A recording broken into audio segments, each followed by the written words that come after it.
Hey guys, welcome back. Following my recent video where I explored an alternative accident theory and the possibility of a friend or friends, maybe Brad and Brandon, witnessing something that night, I want to focus specifically on Brad today. Why? Because there are key details that just don't add up.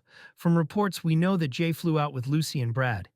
Initially, it was said they were all staying in the same hotel, but later we learned Lucy was actually at the Pension Playa Apartments in Los Cristianos, while Brad and Jay were staying at Paloma Beach Apartments, about a mile away.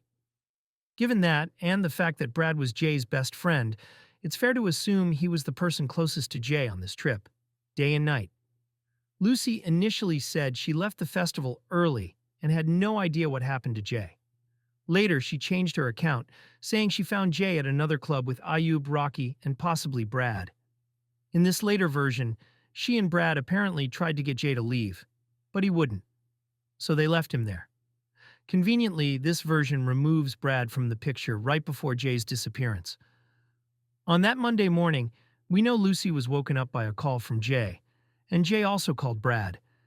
It's believed he shared his location with at least one of them, but here's where things get messy. The confusion over timings and order of calls. If these were made through phone apps or direct calls, the logs should clearly show who called who, when, and for how long. So why was there so much uncertainty when these details were crucial for the search? Lucy was posting on Facebook, trying to figure out Jay's location and asking for help. Many people question why she didn't go immediately to the location he sent. Some argue it wouldn't have been safe for her to go alone. But where was Brad? Why didn't he and Lucy meet up, just a mile apart, and head to Jay's last known location together? After all, Brad had also spoken to Jay that morning. That first day, while Lucy was knocking on doors, arranging transport, and going to police stations, there's barely any mention of Brad. The only reference to him? His phone number listed on the missing poster. Did he go with Lucy to Masca?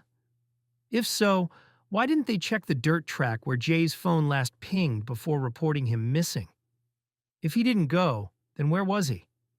In the days that followed, Lucy gave interviews, albeit with her back to the camera. But Brad? Silence. No public appeals, no visible search efforts. The first mention of Brad in the media wasn't about searching for Jay. Instead, it was him defending himself on social media against conspiracy theories, saying, "Don't know why I'll have to jump on here to explain myself to the Facebook world, but if any of you believe his best mate has anything to do with him going missing, you're honestly not all there. I've known Jay most of my life, go to all these raves and whatnot together, and this was our first lad's holiday with him. Nobody actually knows the true story, not even me, because there isn't a factual story that has come out, just a load of shit that has been said by different people. Anyway, won't be saying much more on here, but just thought I'll get that out. For many, this raised red flags. His first response wasn't about finding Jay, it was about shutting down speculation. Shortly after, Brad did give an interview to ITV's Isla Triquare. He said he didn't want to do it, but was doing it for Debbie. Why was that even necessary to say? Shouldn't he be doing everything in his power to find his best friend? That interview didn't ease suspicions, it raised more questions. His tone seemed detached.